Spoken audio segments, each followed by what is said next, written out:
Rain poured down the streets. A single black dad, Marcus, walks home from his night shift, carrying the last scraps of food for his son. Suddenly, a woman collapses in the alley, bruised, bloodied, terrified. She whispers one thing: "Please don't let him find me." Marcus hesitates. He has a past. He's on probation. Helping her could cost him everything: his freedom, his son, his life. But he can't walk away, not when someone is running for their life.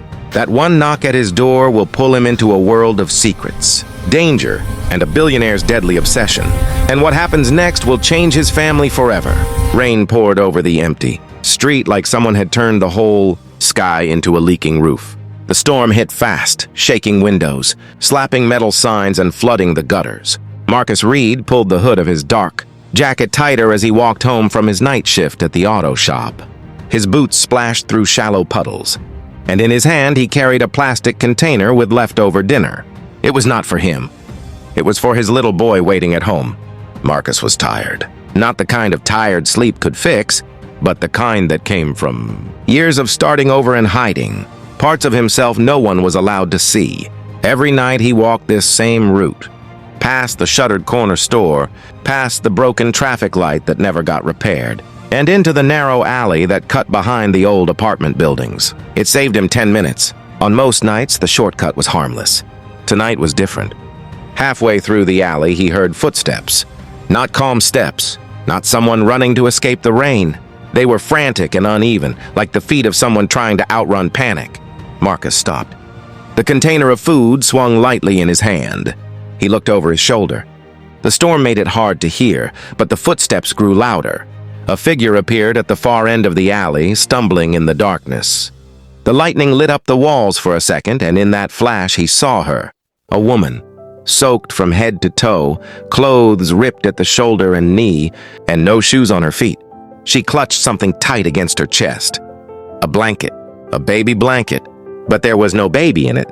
She tried to keep moving, but her legs shook under her. Her hair was plastered to her face, and streaks of mud and blood mixed down her forehead. Marcus took one slow step back. The storm roared above them, and she lifted her head just enough to see him. Her eyes were wide with terror. She tried to speak once, but nothing came out. She forced herself forward again, gripping the empty blanket like she was afraid the wind would steal it from her. Her knees buckled, and she collapsed near the dumpsters. Marcus felt his breath catch in his chest. He had seen injured people before, but there was something different about her, something desperate. He approached her carefully. Rain dripped from his jacket onto the wet pavement. The woman lifted her hand weakly, pointing at him. "Please, don't let him find me." Her voice cracked in the middle, barely louder than the rain. Then her arm fell and she slumped forward. Marcus froze. His heart pounded against his ribs. He looked down the alley again, searching the shadows. Whoever she was running from could still be close, and Marcus could not afford trouble. Not with his past. Not with his record. Not with everything he was trying to protect. He hesitated. Just for a moment. Then he moved toward her, lifted her from the cold ground, and held her against his chest. She was lighter than he expected, like fear had hollowed her out. With the storm screaming above him, Marcus carried her toward his apartment building. He did not know her name. He did not know her story. He only knew one thing. This decision would change everything. Marcus pushed open the door of his apartment with his shoulder, still holding the woman in his arms. The place was dark except for a small lamp glowing near the couch. He set her down gently on the old recliner chair and took a slow breath. The storm outside rattled the windows, but inside, everything was painfully quiet. His real world was all around him. His 7-year-old son, Eli, lay curled on the couch, sleeping with a pencil still in his hand. His notebook was open on his chest, pages filled with math problems he had tried to finish before knocking out. A cartoon backpack rested by his feet. The kid had worn himself out waiting for his father. Near the front door, unpaid bills were stacked, in a neat but depressing pile. Rent, light, bill, water, school fees.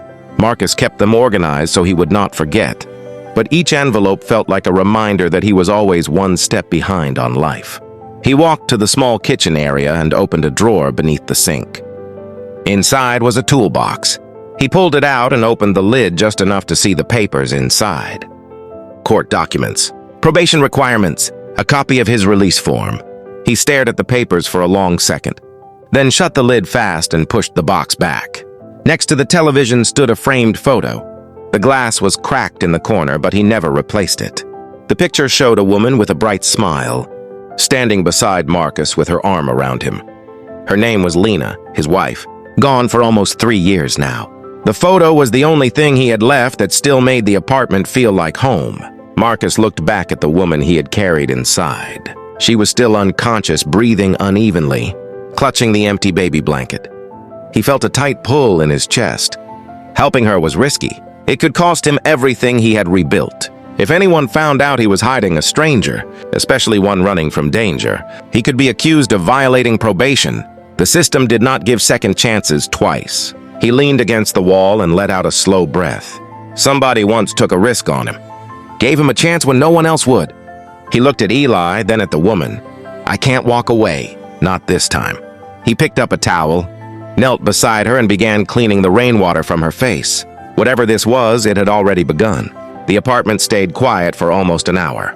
Rain hit the windows in steady waves and the old radiator clicked in the corner. Marcus sat at the small dining table watching the woman breathe. She looked young, maybe early 30s, but fear had carved deep shadows under her eyes. The bruises on her neck were shaped like someone's fingers.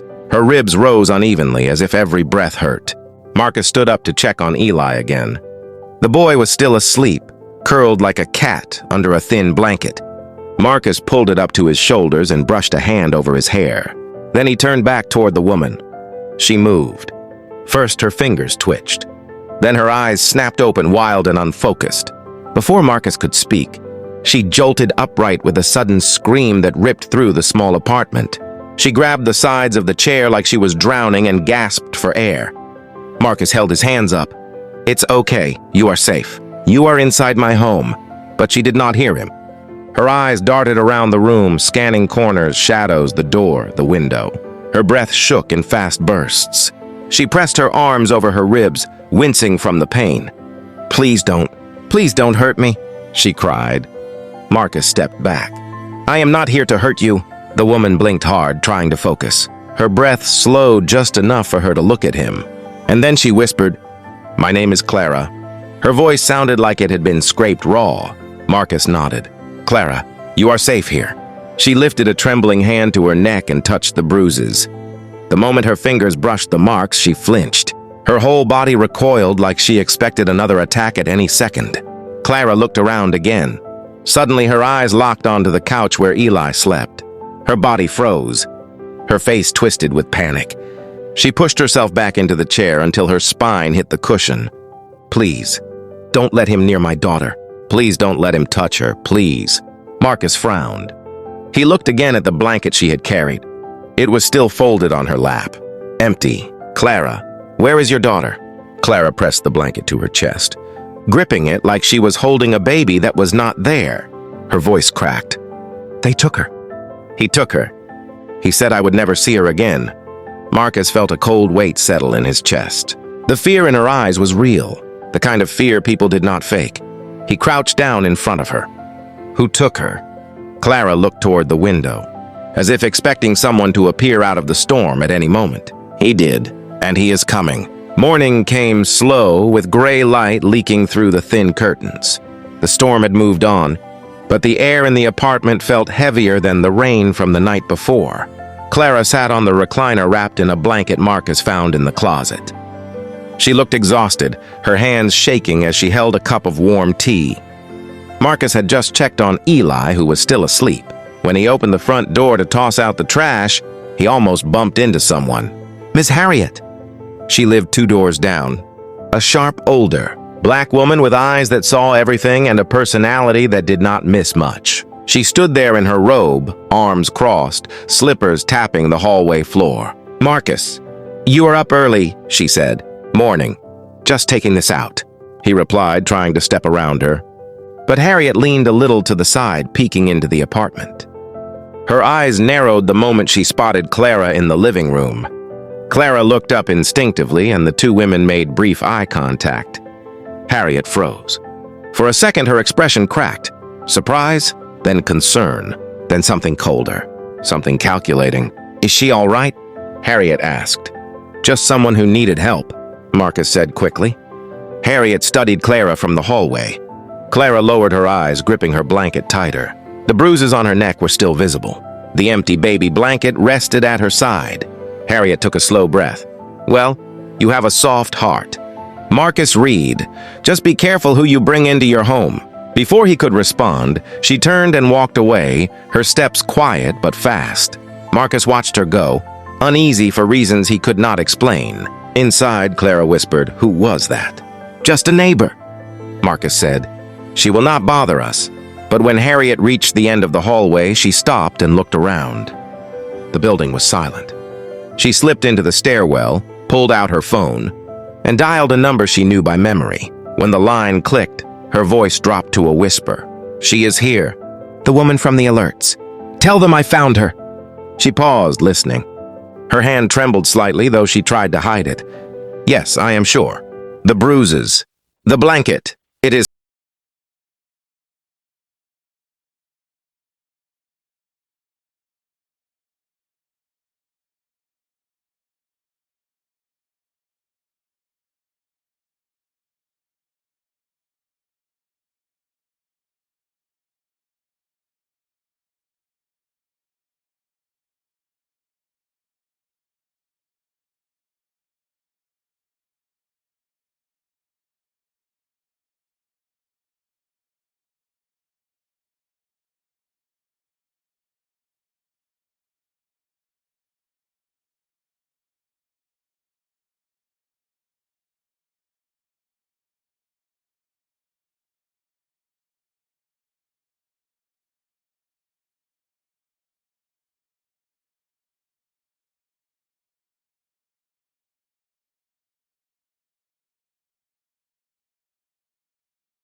I whispered. I did not think. I just ran through the halls. I tried to reach the parking lot, but his security cut me off. I could hear them shouting orders. Get her! Get the baby! Someone grabbed me from behind. I held my daughter so tight my arms burned. I screamed for help. No one came. And then someone ripped her out of my arms. Clara covered her face, shaking violently. I do not know who took her. I only know she cried once. A short cry. Then it stopped. Marcus felt a heavy pressure in his chest. He moved closer, but not too close. Clara needed space to breathe. I spent the whole night running, she continued. I hid in alleys. I hid on buses, behind dumpsters, under stairwells. Every time I closed my eyes, I saw him standing there asking what I saw. And I knew. If he could do that to a man in front of a crowd, he would do worse to me in the dark. She looked up at Marcus, eyes red and hollow. I am not running for myself. I am running because my baby is somewhere out there, and he will never let me find her. Marcus felt the weight of her desperation settle over the room like a storm cloud. He finally understood why she had been terrified of the light, the noise, the world outside his door. She had not lost her mind. She had lost her child. Marcus stood at the window, his hands pressed against the cold glass. The streets below were quiet, but he knew that quiet could break at any moment. Shadows moved in the corners of his vision. Every sound made his stomach tighten. He thought he heard sirens far away, then closer, tires rolling over wet asphalt, police cars circling the block. His heart dropped. If they came upstairs, if they found Clara here, everything he had worked for would crumble.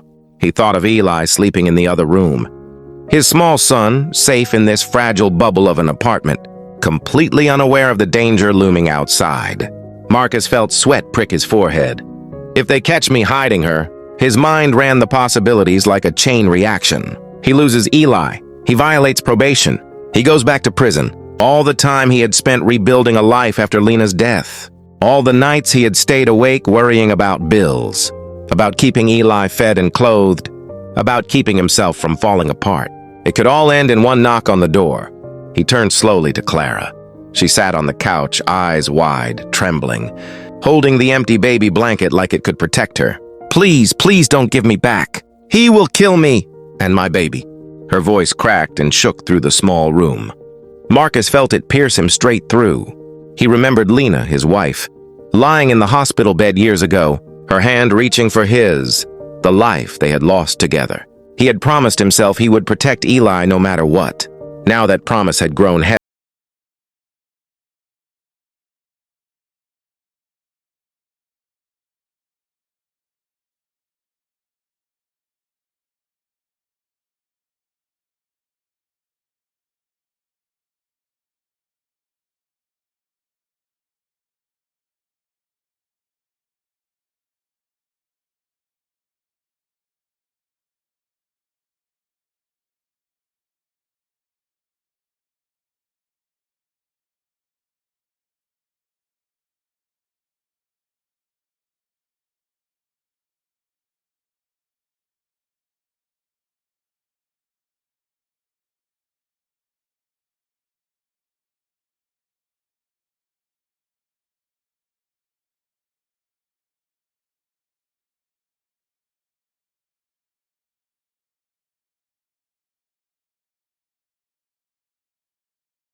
moved to the fire escape at the back of the building.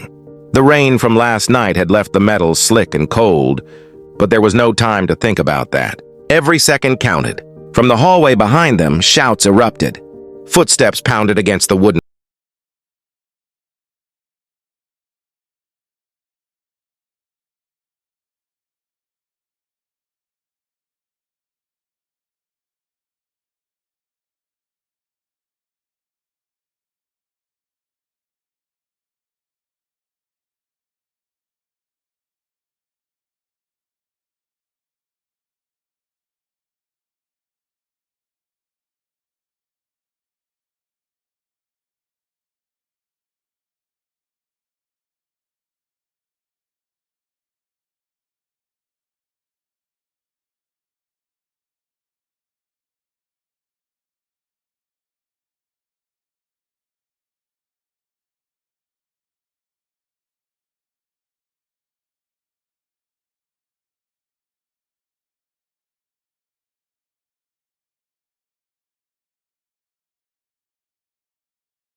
Clara's anonymous gift had turned his dream into reality. She had made sure he could continue providing for Eli and the community, a chance he could never have imagined.